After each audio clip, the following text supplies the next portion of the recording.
কোনো গম পোৱা নাছিল ইয়াতে নলবাৰীত মই মানে নেটতে যেহেতু ৰিকগনাইজ গেম মানে সকলো আপোনাৰ ইণ্টাৰনেটত পাই যায় চ' মই চালোঁ যে এইটো গেম সৰ্বানন্দ সোণোৱাল ছাৰে অসমলৈ আনিছিল আৰু অক্ষয় কুমাৰ ইয়াৰ চেয়াৰমেন চ' মই এনেকৈ নেটত চাৰ্চ কৰি কণ্টেক্ট কৰিলোঁ পিছত তাত মুম্বাইত তাৰপিছত মোক ইয়াত অসমৰ এছ'চিয়েশ্যনৰ মানুহৰ মানে কণ্টেক্ট কৰিলে আমাৰ মুচেংফা ছাৰহঁতৰ কণ্টেক্ট দিলাক মই গ'লোঁ ট্ৰেইনিং কৰিলোঁ নেশ্যনেল খেলিলোঁ কেম্প কৰিলোঁ কেম্প কৰি আজি মই এইখিনি সক্ষম হৈছোঁ যাতে নলবাৰীত যাতে এইটো মানে আনিব লাগে আৰু চ' সেনেকৈ মোৰ জাৰ্ণিটো ষ্টাৰ্ট হ'ল মই ইয়াৰে আগত মানে বহুত বিভিন্ন বেলেগ বেলেগ খেলত আছিলোঁ জড়িত হৈ মই ইণ্টাৰনেশ্যনেল কুংফু প্লেয়াৰো মানে মোৰ প্ৰথম গুৰু ধৰ্মেশ্বৰ আলয় গমেই পায় আমাৰ নলবাৰীৰ তেওঁৰ আছিলোঁ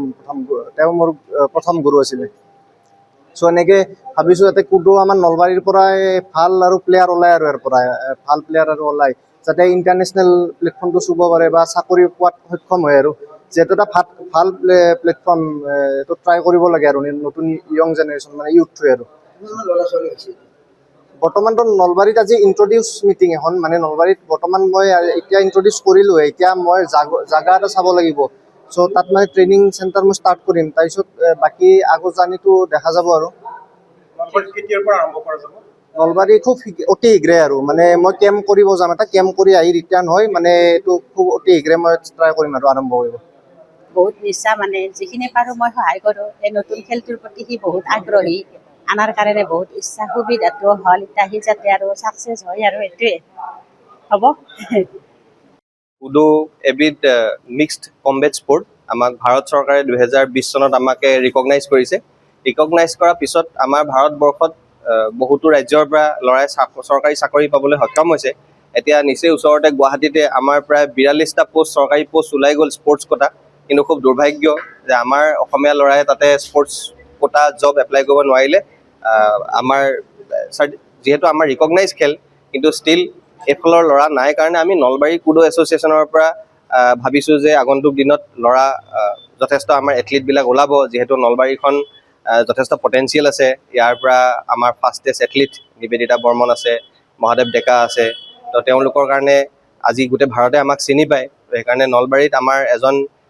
প্লেয়াৰ খুব ভাল তেওঁ খেলিছে খুব পাৰফৰ্ম কৰিছে তেওঁ নেশ্যনেল খেল খেলিছে তো আমি ভাবিলোঁ যে নলবাৰীত যিহেতু পটেঞ্চিয়েল আছে যে কুডো এছ'চিয়েশ্যন ইমানখিনি সা সুবিধা ভাৰত চৰকাৰে দিছে যিহেতু নলবাৰীতো যাতে সেই সুবিধাখিনি কেনেকৈ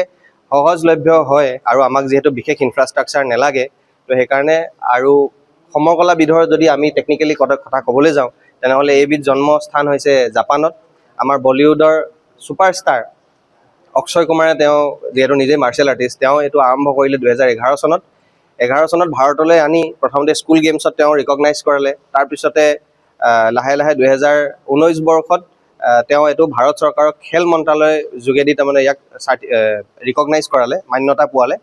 তাৰপিছতে যিখন এখন আমাৰ খেল যিখন কুডো ইণ্টাৰনেশ্যনেল টুৰ্ণামেণ্ট ভাৰতত পাতে আমাক ভাৰত চৰকাৰে 2025 চনত সেই খেলখনকো আমাক এজ এ ইণ্টাৰনেশ্যনেল খেল হিচাপে ৰিকগনিশ্যন দিলে যাৰ কাৰণে আমাৰ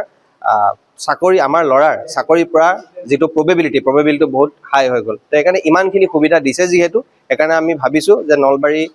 যিটো নতুন সংগঠন ফৰ্ম হৈছে সেই সংগঠনটোৱে যথেষ্ট যিখিনি আমাৰ যিহেতু প্লেয়াৰ আছে সেইটোত তো তেওঁলোকৰ তত্বাৱধানত আৰু তেওঁলোকৰ লিডাৰশ্বিপত নলবাৰীৰ পৰা আমি আগন্তুক দিনত যথেষ্ট প্লেয়াৰ ওলাব বুলি ভাবিছোঁ আৰু ওলাব সেইখিনি মোৰ বিশ্বাস আছে তেওঁলোকৰ যিটো পাৰফৰ্মেঞ্চ ভাল আৰু ৱৰ্ল্ড কাপ এছিয়া কাপ এইবিলাকতো পাৰ্টিচিপেট কৰক আৰু আগন্তুক দিনত যাতে চৰকাৰী চাকৰি চেণ্ট্ৰেলৰ চাকৰি পাবলৈ যাতে নলবাৰী আমাৰ এথলিটবিলাকে যাতে সক্ষম হয় ধন্যবাদ আমাৰ যিটো আমাৰ ষ্টেটৰটো এতিয়া এটা নেশ্যনেল কেম্প আছে নেশ্যনেল কেম্পটো আমি ভাৰতৰ 33খন ডিষ্ট্ৰিক্টৰ ৰাজ্যৰ পৰা আমি এথলিটবিলাক যাম সেইখন আছে মে'ৰ 16 তাৰিখৰ পৰা 22 তাৰিখৰ ভিতৰত আৰু আমাৰ যিটো অসমত যিটো আমাৰ ষ্টেট কেম্প হ'ব সেইটো নেশ্যনেল বডিৰ পৰা তেওঁলোক ট্ৰেইনাৰ আহে তাতে এক্সামিনেশ্যন হয় তাতে বিভিন্ন ধৰণৰ এক্টিভিটিজ থাকে সেইটো আমাৰ জুলাই মাহৰ 11, 12 আৰু 13 তাৰিখে হ'ব আমি ভেনিউটো এতিয়ালৈকে ফাইনেলাইজ কৰা নাই আমাৰ কেইবাটাও ভেনিউৰ পৰা প্ৰপ'জেল আহিছে ভেনিউটো খুব সোনকালে আমি এনাউন্স কৰিম বাট আমাৰ ডেটকেইটা হৈছে জুলাই 11, 12 আৰু 13 তাৰিখ যিকোনো খবৰৰ বাবে যোগাযোগ কৰক আমাৰ এই নম্বৰত 9181 307 221